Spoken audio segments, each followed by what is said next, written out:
Je n'aurais jamais imaginé me retrouver assise dans la cuisine, à siroter un café tiède, les yeux rivés sur mon téléphone, à relire sans cesse un SMS de mon fils.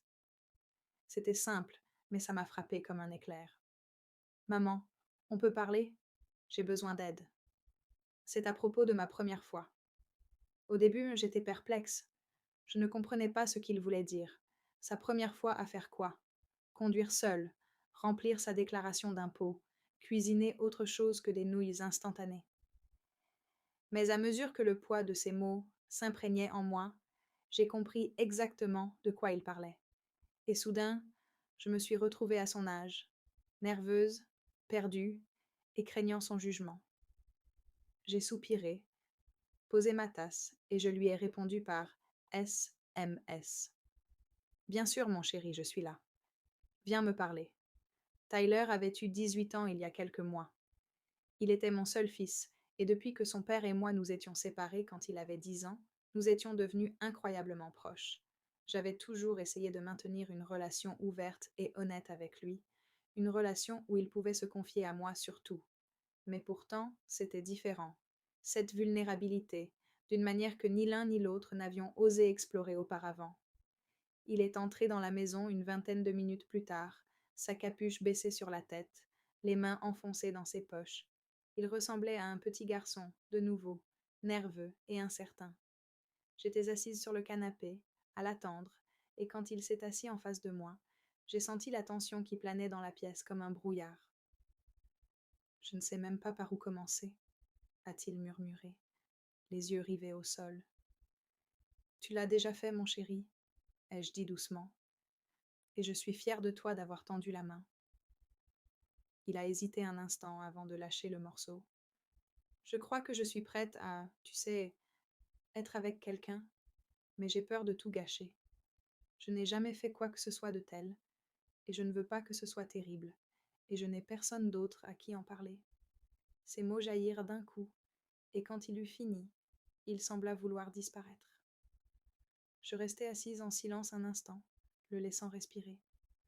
Je savais que c'était important, non seulement à cause du sujet, mais aussi à cause de la confiance qu'il m'avait accordée en venant me voir. Alors, commençai-je prudemment. Tout d'abord, je suis contente que tu sois venu me voir. Il faut du courage pour ça, et je ne suis pas là pour juger ou créer une situation bizarre. Je suis là pour t'aider à être en sécurité, intelligent et respecté quels que soient tes choix. Il laissa échapper un soupir, comme s'il le retenait depuis des jours. Je veux que ce soit significatif, ajouta-t-il, et je ne veux pas avoir l'impression de mal faire. Il y a tellement de pression, et j'ai vu comment les gens parlent de ce genre de choses. En ligne. Tout ça paraît tellement faux. C'est là que j'ai compris. Ce dont il avait vraiment besoin, ce n'était pas des instructions, ni des conseils. Il avait besoin d'être rassuré, guidé, d'une compréhension émotionnelle que ni Internet, ni ses amis, ni même son père ne pouvaient lui apporter. Nous avons passé l'heure suivante à parler de relations, de limites, de communication, de respect de soi, et de la personne avec qui il partagerait cette expérience. Je lui ai expliqué que la première fois n'est pas un interrupteur magique qui fait mûrir quelqu'un, mais plutôt une étape vers la compréhension de la confiance, des émotions et de la vulnérabilité. Il a posé des questions, et j'y ai répondu honnêtement, sans froideur, mais avec précaution, comme un parent qui souhaite que son enfant aborde le monde non pas avec peur ou pression, mais avec conscience de soi et confiance. Puis il m'a posé une question qui m'a vraiment prise au dépourvu. Est-ce que ce serait bizarre si je m'entraînais à en parler? Comme avec toi? A-t-il demandé. Tu veux dire comme jouer une conversation? Dit-il en haussant un sourcil. Il hocha rapidement la tête. Pas le contenu proprement dit, juste la communication, comme quand je parle à quelqu'un de confort. Je ne veux pas me bloquer, je pourrais le faire. Alors, nous l'avons fait. Nous avons mis en scène différents scénarios.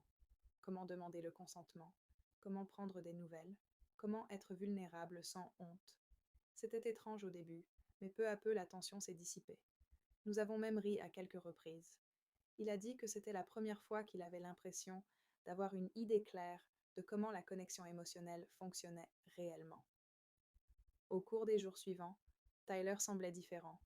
Pas en mal, mais d'une manière qui me laissait penser qu'il était en train de digérer les choses. Il était plus réfléchi, plus à l'aise. Il est rentré de l'école un jour et a dit: J'ai parlé à Emma aujourd'hui de combien j'aime les vrais, et elle ne s'est pas enfuie. J'ai sourié. C'est parce que tu apprends à être vrai, et la sincérité est rare. Une semaine plus tard, il est entré dans ma chambre tard dans la nuit. Il tenait une petite boîte et semblait plus nerveux que je ne l'avais jamais vu. J'ai pris ça au cas où, dit-il en me tendant la boîte. C'était un paquet de protection. Je ne pense pas être prête pour l'instant, mais je voulais être préparée le moment venu.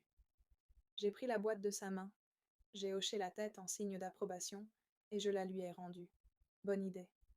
Être prêt, ce n'est pas seulement ce que tu fais, mais aussi ce que tu fais. Cela montre de la maturité. Il a souri.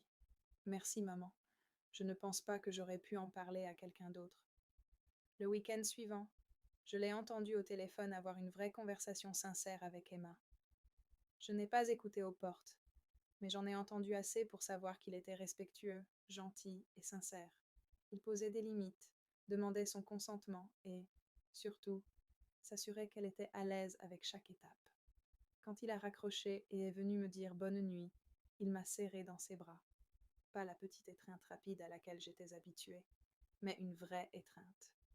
Le genre d'étreinte qui dit merci sans mots. Cette nuit-là, je suis restée éveillée un moment, non pas parce que j'étais inquiet, mais parce que j'ai réalisé que je venais d'assister au premier pas de mon fils vers l'âge adulte. Non pas par la rébellion ou le secret, mais par l'honnêteté, le courage et la confiance. Quelques semaines plus tard, il est rentré à la maison avec un immense sourire. Je crois que je suis en train de tomber amoureux d'elle, a-t-il dit. Et elle aussi? Je crois bien. On vient de se connecter. Ce n'est même plus une question de physique. C'est comme si je pouvais enfin être moi-même. C'est à ce moment-là que j'ai compris que ce qu'il pensait être une conversation sur sa première fois s'était transformé en quelque chose de bien plus profond. C'était devenu un tournant dans sa vie. Un tournant qui lui a appris à être disponible émotionnellement, responsable et compatissant. Et cela m'a montré qu'être parent, ce n'était pas seulement le protéger de ses erreurs, c'était l'aider à se comprendre lui-même. Être le seul refuge où il pouvait se tourner quand le reste du monde lui donnait l'impression de ne pas avoir le droit d'être incertain. Alors non, je n'ai pas ri, je n'ai pas jugé, je n'ai pas paniqué. J'ai écouté, je l'ai guidé, et surtout, je lui ai montré que l'amour, le véritable amour, est fondé sur la confiance, pas sur la peur. Si j'avais réagi avec malaise, ou si je l'avais repoussé, il aurait pu se tourner vers quelqu'un d'autre, ou pire encore. J'ai essayé de comprendre par des sources douteuses, mais au lieu de cela, nous avons créé un lien que je n'oublierai jamais. Et honnêtement, je ne changerai rien.